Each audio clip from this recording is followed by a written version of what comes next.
السلام عليكم ورحمة الله. هذا الفيديو مخصص بالضرورة للطلبة الجدد، الناس اللي يلاه شدوا البكالوريا ديالهم وتفكروا انهم يديروا تخصص الاداب الانجليزية في الجامعة. اولا congratulations، تهانية الحارة لكم بهذا النجاح ديالكم. البكالوريا ما هي فقط الا واحد المفتاح، يعني مفتاح تاع واحد الباب من العديد من الابواب، يعني الخدمة الصحيحة تبدا من وراء البكالوريا. اوكي، اولا غنشارك معكم البرنامج الصيفي، يعني في هاد الشهرين اللي بقى لي اش غندير. بغيت نعطيكم العصاره تاع واحد الشخص اللي فشل في السنه الاولى ديال لافاك كامله، باش ما تتبعوش داكشي اللي درت انايا وفشلت فيه. بيتكم ديروا داكشي اللي ما درتش واللي درتو تا فات الحال ونجحت به. اوكي، لا اريد منكم جزاء ولا شكورا، انا بيتي دعوه في ظهر الغيب. هادشي اللي كاين غير باش ما تديروش نتوما، ما تطيحوش في دوك الاخطاء اللي طحت فيهم انايا. وفي نفس الوقت باغي نحاول ما استطعت اني نساهم باش نمسح ديك الفكره ديال الجامعه مضيعه للوقت. اجي نسولو بعدا السؤال تيقول واش الجامعه مضيعه للوقت؟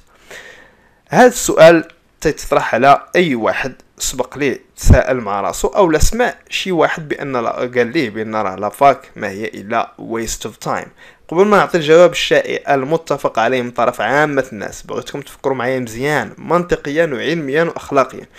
واش كاينه شي دوله غاديه تخسر فلوسها وتبني لنا جامعات بميزانياتها، ميزانيات عاليه بطبيعه الحال، وتخدم ناس يسيروها وتخلص اساتذه باجره عاليه باش يقريونا حنا وباش يضيعوا الوقت وباش يضيعوا لنا الوقت ديالنا؟ شكون حنا؟ اش من اهميه عندنا حنا مازال الله بادين المسار ديالنا باش يضيعوا لنا الوقت ديالنا؟ المهم خليو الجواب عندكم.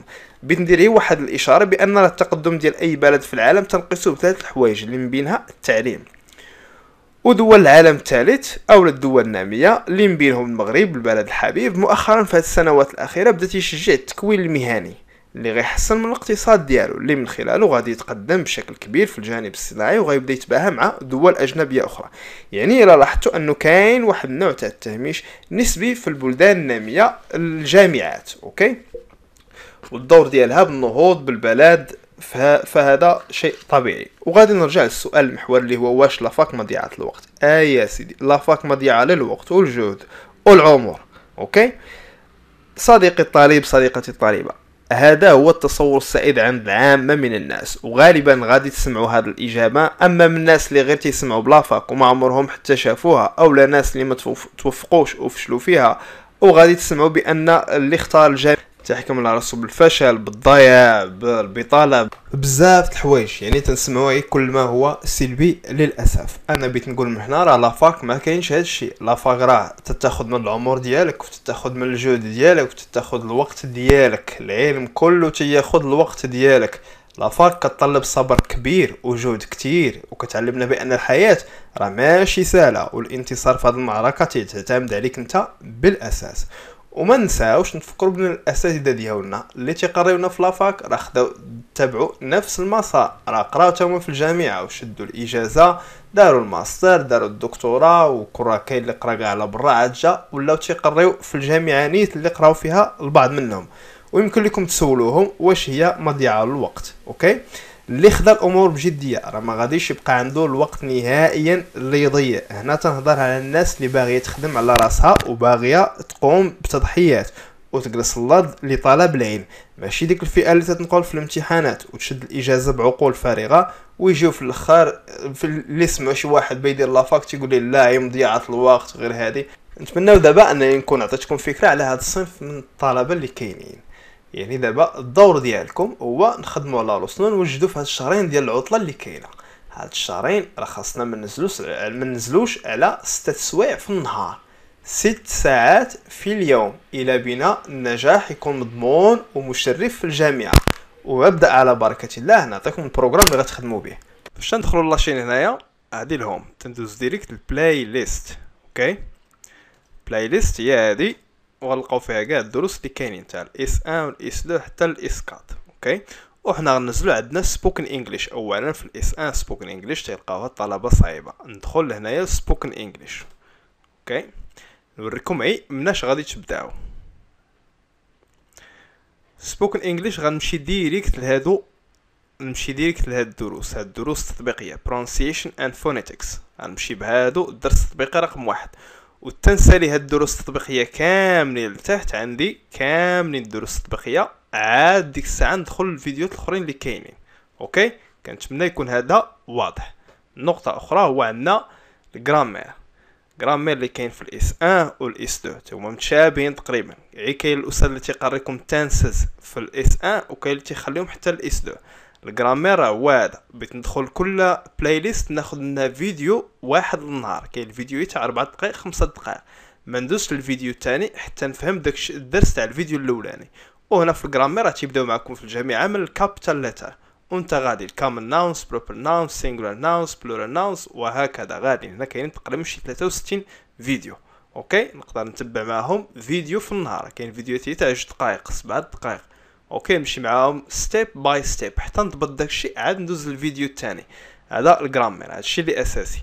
اللي الناس بيزيدوا يتعمقوا اكثر كنصحهم من كيساليو الجرامير يمشيو للتانسز. هادو دروس الازمنه ندخل ليهم حتى هما ونمشي معاهم بتانس بتانس. حد الامتحانات تاع الجرامير غيكون عندكم فيهم تانسز. ونصيحتي الاساسيه هي ما نشوفوش الامتحانات دابا، ما تدخلوش ما تفرجوش في حتى شي نوع تاع الامتحانات حتى تساليو الدروس. الا بديتو من الامتحانات غيجيكم داكشي صعيب بزاف بزاف. اللهم نبدا بالدروس حتى نفهم. من بعد تيكون عندي ستادي سكيلز، مهارات الدراسه، ندخل ليهم حتى هما وكاين فيهم ليست تاع الفيديوهات. كاين امتحانات بتصحيح. هاد الامتحانات انا درت واحد الطريقه ديال تصحيح الامتحانات، وعن طريق الامتحانات تنشرح بهم الدرس. اوكي، يعني ها هما فيديو للنهار فقط، فيديو للنهار.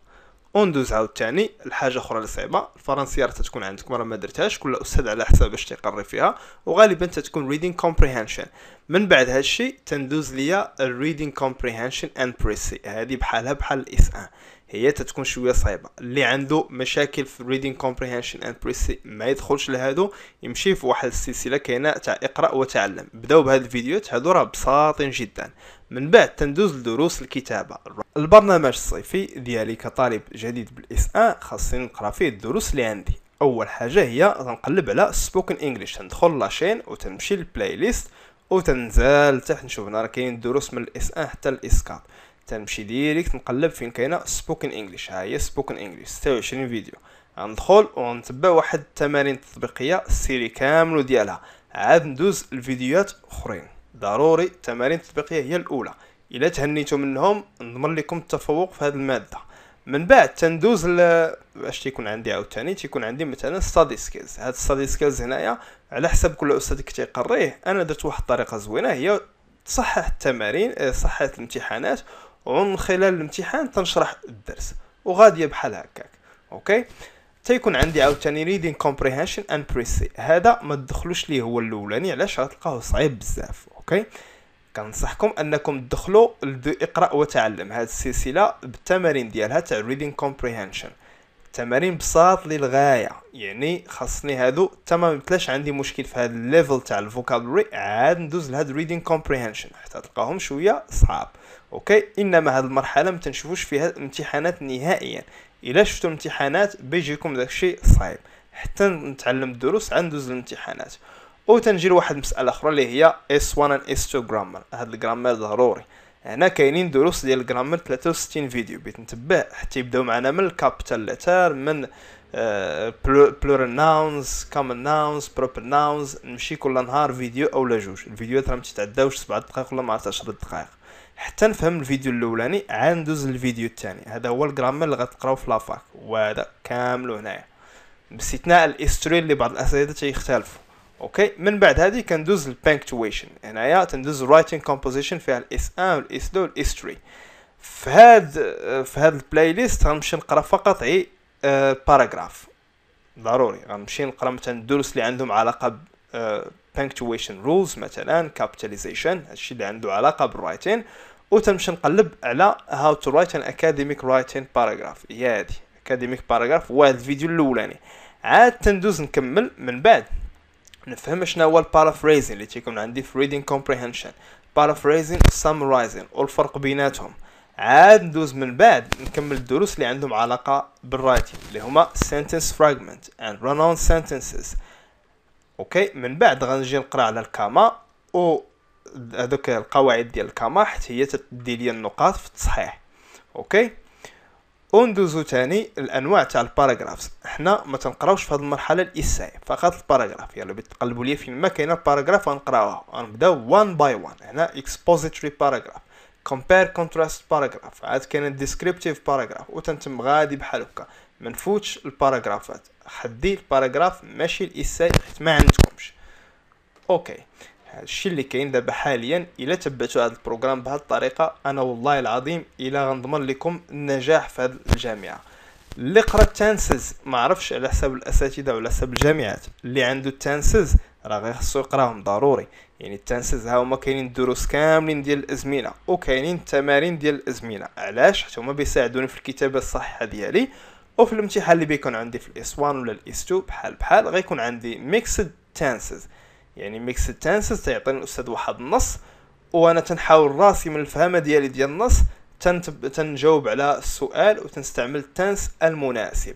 الا ساليتو هذا الشيء اي حاجه اخرى زدتوها هنا من لاشين تاع الاس 1 فيها خير. هذا الشيء اللي كاين. نتمنى لكم التوفيق ان شاء الله.